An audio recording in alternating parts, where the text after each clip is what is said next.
안녕하세요. 임팩트스퀘어 도현명 대표입니다.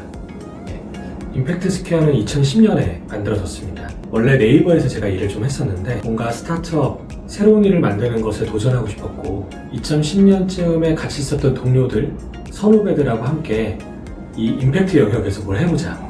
뭔지는 정확하게 몰랐어요. 뭔가 해보자. 세상을 바꿔보자. 이런 마음으로 2010년에 설립을 하게 됐고요. 그때 설립할 때만 하더라도 한국에는 임팩트라는 이야기들이 거의 없었을 때여서 모이는 그런 곳을 만들어야겠다. 사람들이 모이는 광장. 그래서 이름이 임팩트스퀘어라고 짓게 되었습니다. 네. 일반 스타트업도 임팩트 스타트업도 둘 다 어떤 문제를 해결합니다. 그게 누구의 문제인지가 중요한데요. 일반 스타트업은 시장 내의 문제, 고객의 문제. 근데 임팩트 스타트업은 사회 문제를 해결하려고 합니다. 결국 행동하는 방식이나 문제를 풀어내는 구조들은 거의 유사한데 어떤 문제가 본인들에게 꼭 해결하고 싶은 목적지인지가 차이가 있습니다. 저희가 투자하고 또 육성하고 있는 영역은 임팩트 스타트업, 곧 사회 문제를 해결하기 위해 비즈니스를 하고 있는 벤처들인 거죠. 가장 빠르게 발전하고 있는 영역은 기후테크 영역이긴 합니다. 실제로 기후테크는 환경 분야에서도 유일하게 시장화가 이루어진 영역이에요. 탄소 배출권도 돈이 되고 또 모든 대기업들이 줄여야 되는 탄소 양이 있다 보니까 그것에 대해서 돈을 쓰기 시작한 거죠. 결국 시장화가 먼저 일어났기 때문에 기후테크 쪽은 조금씩 성장하는 궤도를 높여가고 있다. 이렇게 설명드릴 수 있습니다. 수요 측면에서는 사실 특정 기술을 이야기하진 않습니다. 왜냐면 문제가 해결되길 기대하는 거지 도구가 무엇인지는 관심이 좀 낮거든요. 하지만 시장과 생태계적 측면에서 보면 압도적으로 AI가 높습니다. AI가 줄 수 있는 기회가 아직은 해결되지 않고 계속 이어지고 있는 문제들의 좋은 도구가 될 거라고 기대하고 있기 때문입니다. 딥비전스라는 임팩트 스타트업이 있습니다. 비전 AI 기업인데 과거에는 꽤 크고 비싼 기기로만 측정 가능했던 미세먼지 측정을 이제 HD 카메라 레벨이면 CCTV나 스마트폰 카메라로도 측정할 수 있게 해주는 그런 솔루션을 개발했습니다. 더불어서 최근에는 병충해를 드론을 띄워서 그 드론에 있는 카메라를 통해 빠르게 확인하고 예방할 수 있도록 해서 농약 사용량도 줄이고요. 출하량도 높이고 농민들의 노동력을 투입하는 것도 줄일 수 있는 그런 솔루션을 개발했습니다. 이런 종류의 회사가 또 있다 하면 다른 쪽에서는 비테스키라고 하는 회사가 있습니다. 여기는 저희가 투자한 베트남 기업인데요. 원래 전화로 주로 이루어지고 있었던 홈케어 서비스를 제공하는 서비스 프로바이더를 플랫폼으로 만들었습니다. 그럼 이게 왜 중요하냐?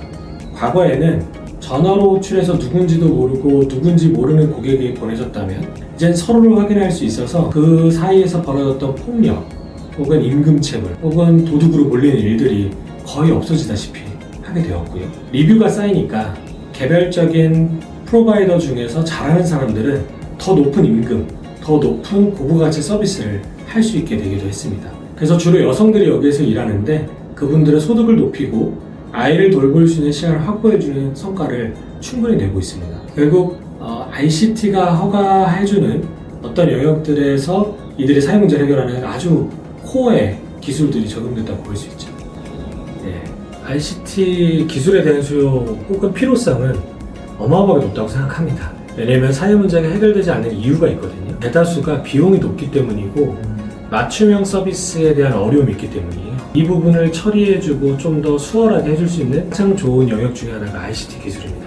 그 부분에 대한 필요성은 아주 높은데 개발자에 대한 수요도 같이 올라가긴 하지만 아직은 이 생태계가 지불할 수 있는 비용의 제약이 있다 보니까 좀 더디게 진입하고 있는 실정이라고 보시면 될 것 같습니다. AI는 반드시 저는 임팩트 기업들이 써야 되는 하나의 흐름이라고 보고 있는데요. 원래 못하던 일도 할 수 있게 되고 원래는 꽤 비쌌던 일들을 조금 더 저렴하게 할 수 있고 인간이 하기에는 부적합한 위험한 일들도 또 AI가 대신 해줄 수 있는 거죠. 근데 문제는 이걸 도입하려면 이해를 해야 됩니다. AI란 무엇에 도움을 줄 수 있는지 우리의 사업의 프로세스 어디에 들어갈 수 있는지 근데 안타깝게도 이해도 자체가 낮아서 이것을 도입하는 것이 늦어지고 있고 또 도입을 막 하려고 하면 결국 AI가 학습과 프로세스에 대한 대체를 일으키려면 정보가 충분해야 되는데 데이터를 축적해오지 않았어요. 이 문제들을 해결하는데 약간의 시간이 필요할 것으로 보이고 있고요. 그러나 아시다시피 기술 발전 속도가 너무 빠르고 또 이제는 인식이 조금씩 늘어나기 시작했으니까 이 영역에도 AI가 도입돼서 활발한 결과들을 내는데 도움이 되지 않을까 싶습니다. 수요 자체는 굉장히 높습니다. 다만 비용이 높다 보니 채용이 실제로 실행되는 경우는 투자를 받거나 꽤 큰 규모의 R&D 사업을 수주하게 되거나 이런 종류에만 보통 실제로 일어나기 시작하고요. 그전에는 보통 외주 개발을 많이 하게 됩니다. 근데 아시다시피 외주 개발로는 상용화된 서비스를 만들기에는 좀 한계가 있고요. 내부에 결국에는 개발 인력이 필요해지겠죠. 다만 요즘에는 이제 바이브 코딩이 어느 정도 되니까 초기 단계의 프로토타입, 투자자에게 보여주기 위한 초기 설정까지는 바이브 코딩으로 많이 실행을 하고 있습니다. ICT 관계자라고 하긴 조금 어렵지만 특히 대학에 있는 개발을 학습하고 있고 개발 영역을 커리어로 삼고 있는 친구들에게는 이런 프로젝트를 할 수 있도록 연결하는 기회들이 늘어나고 있는 것 같아요. 그 친구들에게는 일종의 포트폴리오들이 필요하고 이 임팩트 스타트업 입장에서 초기에 어떤 버전을 만들어내는 데는 큰 돈을 들이지 못하니까 대학생들과의 콜라보를 통해서 최소한의 버전들을 만들어내는 그런 시도들이 늘어나고 있습니다. 대학에서도 창업을 밀고 있잖아요. 그럼 그런 경험들이 그 친구들에게 개발자로서의 커리어의 포트폴리오일 뿐만 아니라 창업을 고려하게 되는 굉장히 중요한 프로세스를 보고 있는 거죠. 저희는 국내에서뿐만 아니라 해외 진출도 계속 하고 있습니다. 근데 특히 일본이나 이런 것들은 선진국이고 우리나라보다 더 발전된 부분이 많지만 디지털 트랜스포메이션에서 굉장히 약해요. 이런 영역의 사회 문제를 해결하는데 한국 기업들이 많이 역할할 걸로 보이고 있고 강조해서 가야 되는 건 ICT 기술인 거죠. 그래서 저희는 국내에 있는 ICT 기술을 갖고 있는 조직들과도 협업을 하고 있고 또 많은 개발자들과도 별도로 협업을 하고 있습니다. 이 기반을 통해서 국내에 있는 기업들이 일본 혹은 베트남, 인도네시아 진출할 때 한국적 특성, ICT죠. 이 기술들을 충분히 사용할 수 있도록 뒷받침하는 역할도 하려고 합니다. AI 발전 덕분에 ICT에서 일자리가 사라진다는 얘기도 많이 있어요. 근데 반면에는 AI 덕분에 한국의 개발자라는 전 세계에서 봤을 때 수준 높은 ICT 인력들에게는 오히려 훨씬 더 많은 기회가 있지 않을까 싶습니다. 특히 우리나라가 전 세계에서 탑급의 ICT 기술을 갖고 있는 만큼 또 그런 인력들이 우수하게 계속 배출되는 만큼 전 세계를 시장으로 한다면 얼마든지 우리가 갖고 있는 꿈들을 펼쳐볼 수 있지 않을까. 그래서 뭔가 요즘 개발자 채용이 줄었던데 라는 생각보다는 개발자들을 기반으로 해서 훨씬 더 넓은 세상에서 일할 수 있대 이 초점을 가지고 글로벌 프로젝트들에 함께 해주시면 어떨까 싶습니다.